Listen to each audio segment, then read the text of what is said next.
आज हम लोग देखेंगे कॉपर का निष्कर्षण। कॉपर प्रकृति में मुक्त तथा संयुक्त दोनों रूपों में पाया जाता है। मुक्त अवस्था में कॉपर सामान्यतः चट्टानों के रूप में पाया जाता है, जिससे धातु का निष्कर्षण हम विद्युत अपघटनी विधि के द्वारा करते हैं। संयुक्त अवस्था में कॉपर के कई अयस्क ज्ञात हैं।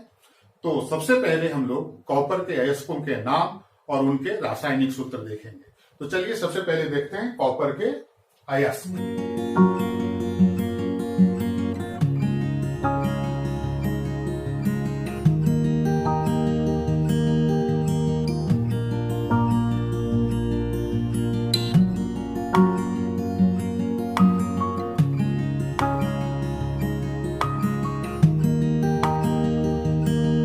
कॉपर का मुख्य अयस्क कॉपर पायराइट है।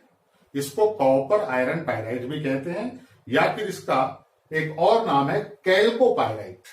कैल्कोपायराइट के नाम से भी हम जानते हैं। एमपी बोर्ड में यह वस्तुनिष्ठ प्रश्न के रूप में आ चुका है कि कैल्कोपायराइट किस धातु का अयस्क है। तो कैल्कोपायराइट कॉपर का अयस्क है। कॉपर का शोधन मुख्यतः कॉपर पायराइट से करते हैं। तो कॉपर पायराइट से संपूर्ण धातु का जो निष्कर्षण है कई पदों में संपन्न होता है। सबसे पहले अयस्क का सांद्रण किया जाता है। तो जैसा कि कॉपर पायराइट सल्फाइड अयस्क है, इसके पहले हम लोग पढ़ चुके हैं कि सल्फाइड अयस्कों का सांद्रण झाग उत्प्लावन विधि के द्वारा किया जाता है। तो यहां पर ये याद रखना है, कॉपर पायराइट का सांद्रण झाग उत्प्लावन विधि द्वारा करते हैं। अब सांद्रण के बाद अयस्क का भर्जन किया जाता है। तो सांद्रित अयस्क को वायु की तेज धारा में परावर्तनी भट्टी में गर्म करते हैं। यहां जो मुख्य परिवर्तन होता है उसमें सबसे पहले पायराइट अयस्क कॉपर सल्फाइड और आयरन सल्फाइड में अपघटित हो जाता है। इसके बाद कॉपर सल्फाइड और आयरन सल्फाइड का कुछ अंश उनके ऑक्साइडों में परिवर्तित हो जाता है, और इस प्रकार हमको कॉपर ऑक्साइड और आयरन ऑक्साइड मिलता है। तो इस प्रकार जो भर्जन क्रिया है उसमें ये दो महत्वपूर्ण परिवर्तन होते हैं। सबसे पहले पायराइट अयस्क का अपघटन हो जाता है कॉपर सल्फाइड और आयरन सल्फाइड में। तत्पश्चात कॉपर सल्फाइड और आयरन सल्फाइड का कुछ अंश ऑक्सीकृत हो जाता है उनके ऑक्साइडों में, और हमको मिलता है कॉपर ऑक्साइड और आयरन ऑक्साइड। अब इस भर्जित अयस्क का आगे प्रगलन किया जाता है। तो नेक्स्ट है प्रगलन प्रक्रम। तो प्रगलन वात्या भट्टी में किया जाता है। भर्जित अयस्क में कोक और रेत मिलाकर के इसको हम वात्या भट्टी में प्रगलित करते हैं। तो यहां पर सबसे पहले आयरन सल्फाइड का ऑक्सीकरण होता है कॉपर ऑक्साइड के द्वारा। अभी हमने देखा था कि भर्जित अयस्क में कॉपर ऑक्साइड है, तो जो कॉपर ऑक्साइड है वो आयरन सल्फाइड का ऑक्सीकरण करता है और प्राप्त होता है FeO। और इसके बाद ये जो FeO है वो सिलिका से क्रिया करके, रेत से क्रिया करके धातु मल बना लेता है। देखिए, आपको यहां याद रखना होगा कि भर्जित अयस्क में हमें प्राप्त हुआ है कॉपर का सल्फाइड और आयरन का सल्फाइड। हमारे काम का है कॉपर का सल्फाइड, उसी से तो कॉपर धातु प्राप्त होगी। हमें आयरन सल्फाइड नहीं चाहिए। तो ये जो आयरन सल्फाइड हो या आयरन ऑक्साइड हो, इसको हमें वहां से रिमूव करना है। तो इसको धातु मल के रूप में रिमूव किया जाता है। तो यहां प्रगलन प्रक्रम में सबसे पहले जो FeS है उसका ऑक्सीकरण Cu2O के द्वारा होता है और प्राप्त होता है FeO, और फिर वो FeO सिलिका से क्रिया करके धातु मल बनाता है।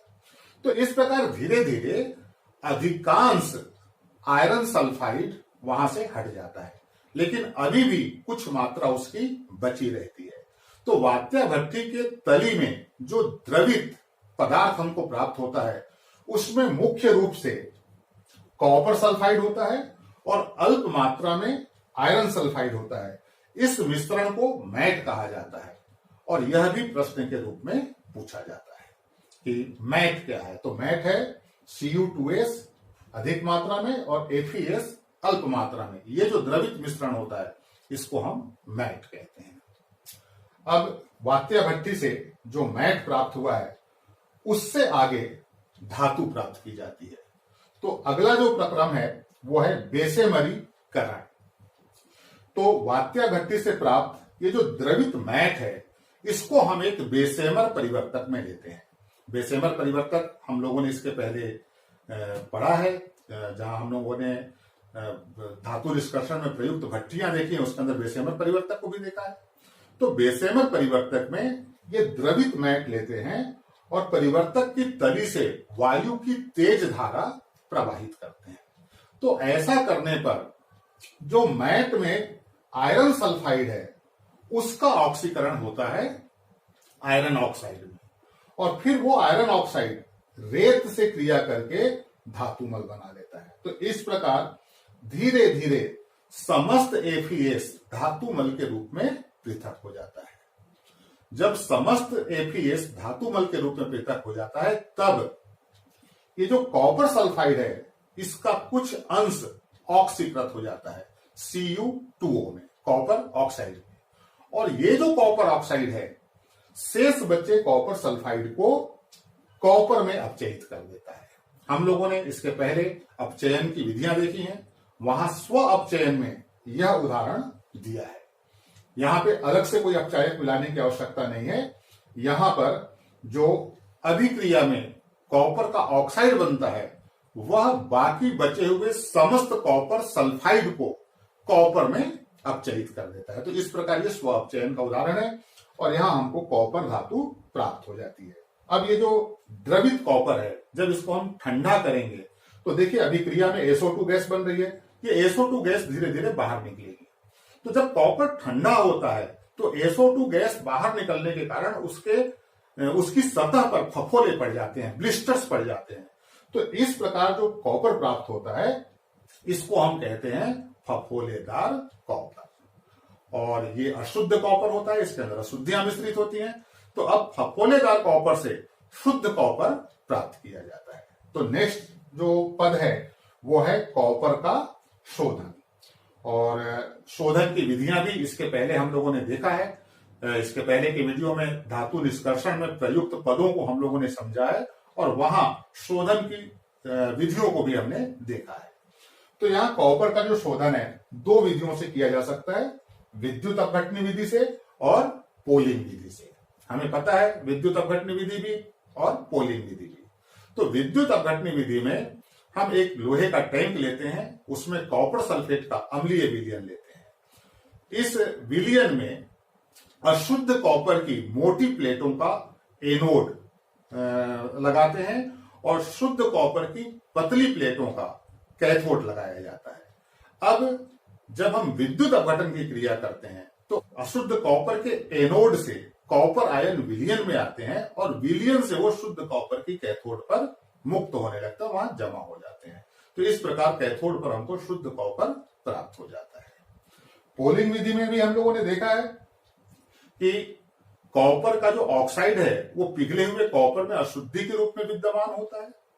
तो कॉपर ऑक्साइड को कॉपर में अपचयित करने के लिए वहां जो द्रवित मिश्रण है, उसको हरी लकड़ी के डंडों के द्वारा चलाया जाता है। तो उच्च ताप के कारण हरी लकड़ी से कार्बन मोनोऑक्साइड और हाइड्रोकार्बन उत्पन्न होते हैं, और ये जो कॉपर का ऑक्साइड है उसको कॉपर में अपचयित कर देते हैं। तो इस प्रकार जो कॉपर का ऑक्साइड वहां अशुद्धि के रूप में विद्यमान था, वो भी कॉपर में परिवर्तित हो जाता है, और इस प्रकार हमको शुद्ध कॉपर प्राप्त होता है। तो यहां पर कॉपर का निष्कर्षण कंप्लीट हुआ। हमें यहां कॉपर के कुछ मिश्र धातुओं के बारे में भी जानना है। हम कॉपर के प्रमुख मिश्र धातु और उनका संगठन और उनके उपयोग देखेंगे। तो चलिए देखते हैं कॉपर के मिश्र धातु।